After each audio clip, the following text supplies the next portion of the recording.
Bonsoir à toutes et à tous. Merci de choisir la 7 pour vous informer. Les titres, c'est officiel. La liste des candidats définitivement retenus pour les élections législatives du 20 avril prochain est affichée par la Cour constitutionnelle. Les détails dans ce journal. Aussi, le Togo est classé 124e sur la liste des pays dont les habitants sont les plus heureux. En Afrique de l'Ouest, les Togolais sont moins heureux, révèle le rapport de précision tout de suite. Hier, la campagne électorale au Sénégal s'est achevée avec une élection présidentielle prévue pour ce dimanche. Une élection dont les favoris sont Diomaye Faye et Amadou Ba. Nous y reviendrons. Hier, la Russie a connu son attaque terroriste la plus meurtrière depuis 20 ans, avec un bilan de moins 115 morts. Ce matin, le Kremlin a annoncé l'arrestation de 4 assaillants qui seraient en relation avec l'Ukraine. Le point sur la situation dans un instant. Voici donc tout pour le moment de ce soir. Restez avec nous. C'est officiel, la liste des candidats définitivement retenus pour les élections législatives du 20 avril prochain est affichée par la Cour constitutionnelle. La Cour constitutionnelle du Togo a rendu publique ce vendredi la liste des candidatures retenues pour les élections législatives du 20 avril prochain. 19 partis politiques, 2 groupes de partis politiques et 60 groupes indépendants vont s'affronter pour conquérir le vote des citoyens togolais. 113 sièges seront pourvus sur toute l'étendue du territoire togolais, subdivisé en 39 circonscriptions électorales à cette occasion. Reste à la Cour suprême d'afficher ceux retenus pour les élections régionales. La mission de la Commission électorale nationale indépendante CENI et de la Cour constitutionnelle est d'étudier les dossiers de candidature et de plancher sur leur conformité à la loi électorale. Notons que la clôture des dépôts des différentes candidatures a eu lieu le 6 mars dernier à la CENI pour les candidatures aux législatives et dans les CELI pour les régionales. Une augmentation générale des prix est observée les 2 dernières années au Togo. En 2024, au Togo, la croissance économique et les réformes gouvernementales devraient contribuer à une décélération de l'inflation, ceci malgré les fluctuations temporaires dues à une demande excédentaire. Les précisions de Félicité Chapelain. Pour un taux de 7,6% en 2022 et 5,3% en 2023, l'inflation au Togo est attendue à 2,7% en 2024 selon les estimations du Conseil national du crédit. En effet, stimulée par les réformes gouvernementales et les investissements dans les projets clés, la croissance économique devrait contribuer à cette décélération de l'inflation. De plus, espérons que les mesures prises pour soutenir les micro, petites et moyennes entreprises MPME, telles que l'augmentation des financements et la baisse des taux d'intérêt sur les crédits, devraient renforcer la confiance dans la stabilité économique du pays. Cependant, l'inflation est entraînée par la demande excédentaire. C'est l'exemple du mois de décembre et janvier où la demande de biens et de services dépasse l'offre disponible. Les prix ont tendance à augmenter, entraînant ainsi une inflation. Notons qu'en février 2024, le taux d'inflation était calculé sur la base des 12 derniers mois au niveau national, porté à 4,7% contre 4,8% le mois précédent. Le Togo est classé 124e sur la liste des pays dont les habitants sont les plus heureux. En Afrique de l'Ouest, les Togolais sont les moins heureux, révèle le rapport. Le dit bonheur est mesuré par le PIB, l'espérance de vie, le soutien social, la générosité et la perception de la corruption. Les détails de Kofi Klagé. Le rapport sur le bonheur dans le monde est disponible depuis mercredi. Et pour cette année, le rapport a pris en compte le bonheur selon la catégorie d'âge. De façon générale, les jeunes de moins de 30 ans sont moins heureux que leurs aînés. Et pour la 7e année consécutive, la Finlande trône à la tête du classement. En Afrique, les Libyens sont les plus heureux. Ils sont suivis de près par les Mauriciens. En Afrique de l'Ouest, les Togolais sont les moins heureux en 2024. Le pays est classé 124e sur le plan mondial, 21e sur le plan africain. Le Togo, dans le classement de la sous-région, occupe le 14e rang. La Côte d'Ivoire est le pays le plus heureux en Afrique de l'Ouest. Elle est suivie par la Guinée et le Sénégal. Dans ce nouveau rapport, l'Afghanistan est le pays dont les habitants sont les plus malheureux au monde. En Afrique, c'est le Lesotho qui est le pays le moins heureux. L'indice de bonheur est un sondage qui évalue 143 pays pris dans diverses régions du monde.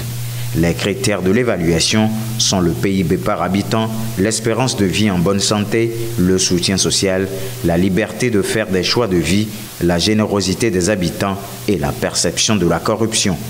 Par ailleurs, malgré le score général bas de certains pays, certains groupes d'âge sont plus heureux dans ces pays. ONU-SIDA et quelques organisations ont récemment financé une étude qui portait sur les problèmes de stigmatisation et de discrimination que rencontrent les personnes portant le VIH-SIDA dans les centres de santé et leurs implications à l'accès aux soins. Reportage. Suite à des actes de stigmatisation et de discrimination à l'égard des séropositifs signalés dans les établissements de soins de diverses manières, refus de soins, commérage, négligence, référence inutile vers d'autres établissements de soins, l'ONU-SIDA, Global Network of People, Living with HIV et l'UCID ont récemment financé une étude sur le cas toujours en hausse. Cette étude a été menée dans 6 régions sanitaires du Togo, ciblant les personnes âgées de 18 ans et plus vivant avec la maladie. Selon le rapport de l'ONU-SIDA, il en ressort ce qui suit. Au total, 1119 PV-VIH d'âge moyen de 39 ans ont été incluses. Le CIS ratio était de 0,5 et 43,4% connaissant leur séropositivité depuis 1 à 4 ans. Au cours des 12 derniers mois, les expériences de stigmatisation rapportées par les PV-VIH de la part du personnel de soins étaient les commérages 13%, la divulgation du statut sans le consentement 10%, ou le refus de tout contact physique 2,6%. En matière de santé reproductive, il avait été conseillé à 2,1% des enquêtés de ne pas devenir père ou mère et 1,4% avaient vu leur accès aux antirétroviraux conditionnés par l'utilisation d'une méthode contraceptive. Par ailleurs, parmi ceux qui étaient sous ARV, 28,4% avaient manqué une fois leur dose de traitement au cours des 12 derniers mois, par crainte qu'une personne apprenne leur séropositivité.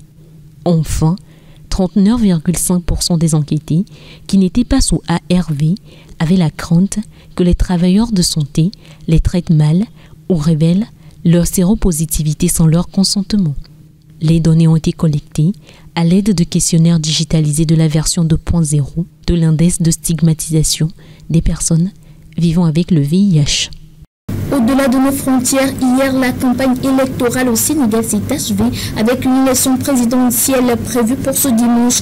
Amadouba et Diomaye Faye, soutenus respectivement par l'actuel président Macky Sall et Ousmane Sonko, sont les favoris dans une course considérée comme la plus serrée du pays. La période de campagne électorale a pris fin au Sénégal à la veille d'un scrutin fortement disputé qui se tiendra ce dimanche. Dans plusieurs villes, des foules se sont rassemblées vendredi pour soutenir 2 des candidats favoris à la présidence, Amadouba du parti au pouvoir et Bassirou Diomaye Faye soutenu par Ousmane Sonko. On a bien travaillé, on a parti dans les maisons, dans les communes, on a fait des sensibilisations, on a parlé avec les gens, on a dit Amadou c'est le meilleur profil, il sera le 5e président, Inch'Allah, le dimanche, le 24 mars, Inch'Allah Rabbi. Avec des candidats diversifiés, cette élection est perçue comme l'une des plus serrées de l'histoire du pays. À Mbour, l'enthousiasme des partisans de Diomaye Faye a été observé au stade Caroline Faye, où de nombreuses personnes se sont réunies pour soutenir sa candidature.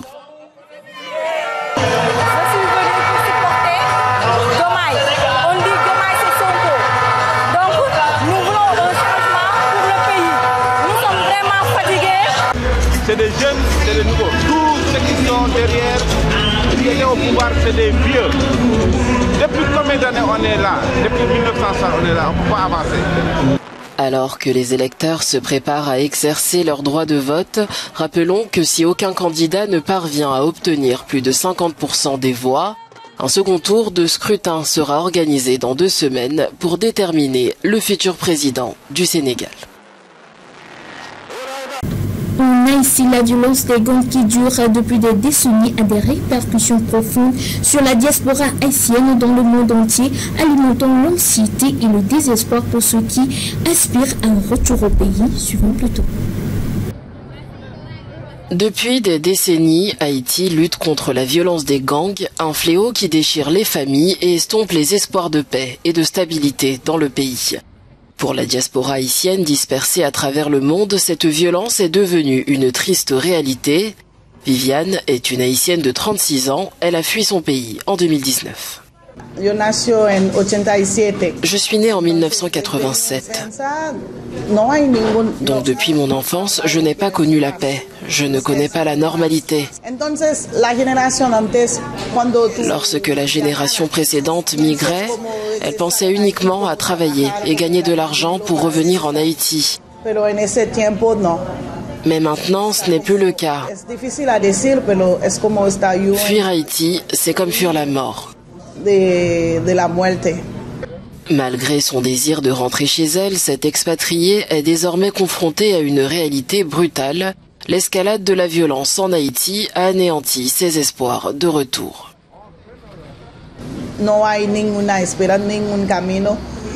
Il n'y a plus de retour en arrière à cause des gangs. Je sais qu'il y a aussi des gens marginalisés qui ont souffert et ils se sont retournés contre nous. C'est comme s'ils souffraient et qu'ils s'en prenaient à leurs frères et sœurs et ce n'est plus acceptable. Comme Viviane, de nombreux Haïtiens à travers le monde sont confrontés à l'impuissance alors qu'ils tentent de joindre leurs proches restés au pays. Les aéroports fermés et les risques élevés rendent toute tentative de fuite impossible.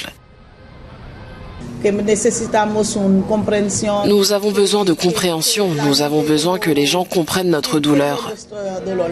Ils n'ont pas à la partager, mais simplement comprendre. Les gens ne devraient pas nous voir comme une menace. Nous sommes des personnes qui fuient pour sauver nos vies. L'escalade de la violence en Haïti a des répercussions profondes sur la diaspora, avec des millions d'Haïtiens résidant au Brésil, au Chili, au Mexique et aux États-Unis. Alors que leurs espoirs de retour s'amenuisent, l'urgence d'une réponse internationale à la crise haïtienne devient cruciale. Avec officiellement 115 morts, le bilan de l'attaque terroriste contre une salle de concert à Moscou s'alourdit. La Russie vient de connaître son attaque la plus meurtrière depuis 20 ans. Elle a été revendiquée par le groupe État islamique. Ce matin, Kremlin a annoncé avoir arrêté 4 assaillants qui seraient en relation avec une Ukraine toutefois qui avait mis tout en bloc. Le Crocus City Hall après une nuit d'horreur. Alors que la salle de concert, située au nord-ouest de Moscou, fume encore, les enquêteurs commencent à récolter des indices. Une arme a été retrouvée et des balles tirées en quantité par les assaillants. 4 individus munis de fusils automatiques venus pour tuer. Aux alentours de 20 h, ils font irruption dans ce complexe où doit se produire un groupe de rock russe. À l'intérieur, un cri, puis une rafale de mitraillettes et une foule prise de panique qui se rue vers la sortie. Quelques heures plus tard, le groupe État islamique revendique l'attaque. Les combattants de l'État islamique ont attaqué un grand rassemblement de chrétiens dans la périphérie de la capitale russe, Moscou, tuant et blessant des centaines de personnes et causant une grande destruction du lieu avant qu'ils ne se retirent dans leur base en toute sécurité. Avant de partir, les assaillants auraient mis le feu à la salle. Toute la nuit, les pompiers tentent de circonscrire l'incendie et de venir en aide aux nombreuses personnes prises au piège jusque sur le toit du bâtiment. Certaines seraient mortes asphyxiées. Selon un premier bilan amené à s'alourdir, l'attaque a fait plus d'une centaine de morts et de très nombreux blessés. Les opérations de recherche se poursuivent dans les décombres. Malheureusement, lors des premières perquisitions, des restes de corps ont été découverts. Il reste encore beaucoup de travail pour déblayer les décombres. Les sauveteurs travaillent 24 heures sur 24 en plusieurs équipes. Le Kremlin a annoncé l'arrestation de 11 personnes, dont les 4 assaillants. Selon le Moscow Times, ils auraient été interpellés alors qu'ils se trouvaient dans ce véhicule intercepté dans la région de Bryansk, aux confins des frontières biélorusses et ukrainiennes. Les services de sécurité russes affirment que les suspects avaient des contacts en Ukraine et comptaient y fuir. Kiev nie toute responsabilité. Les États-Unis assurent avoir prévenu la Russie il y a 2 semaines de la possibilité d'une attaque imminente contre des lieux de rassemblement à Moscou. Un avertissement balayé il y a quelques jours par Vladimir Poutine, qui avait alors qualifié cette mise en garde de provocation de Washington. Apple est poursuivi en justice par le ministère de la Justice des États-Unis et 15 autres États pour des pratiques anticoncurrentielles liées à l'iPhone et d'autres produits. Cette stratégie a permis à Apple de générer un chiffre d'affaires annuel de près de 400 milliards de dollars, mais elle est maintenant contestée pour son impact sur les consommateurs et les développeurs. Suivons plutôt. Les États-Unis ont attaqué Apple en justice. Le géant de la technologie est accusé d'avoir mis en place une stratégie reposant sur des pratiques anticoncurrentielles qui nuisent à la fois aux consommateurs et aux développeurs. Le ministère de la Justice ainsi que 15 États et le district de Columbia ont poursuivi Apple devant le tribunal fédéral du district du New Jersey pour violation de l'article 2 de la loi antitrust Sherman. Au cours des 2 dernières décennies, Apple est devenue l'une des entreprises cotées en bourse les plus prospères au monde. Aujourd'hui, son revenu net dépasse le produit intérieur brut de 100 pays réunis. Cela est dû en grande partie au succès de l'iPhone, le produit phare d'Apple. Depuis plus d'une décennie, les ventes d'iPhone représentent la majorité du chiffre d'affaires annuel d'Apple. Aujourd'hui, la part d'Apple sur le marché américain des smartphones haut de gamme dépasse les 70%. Les plaignants veulent faire vaciller la forteresse numérique d'Apple Inc. qui œuvre pour que l'iPhone et d'autres produits populaires tels que l'iPad, le Mac et l'Apple Watch ne puissent fonctionner qu'avec les programmes et accessoires d'Apple. Cette stratégie a permis à Apple de générer un chiffre d'affaires annuel de près de 400 milliards de dollars. Et c'est ainsi que se referme cette édition. Merci pour votre attention. Le programme se poursuit sur la 7, la télé, toujours plus proche de vous.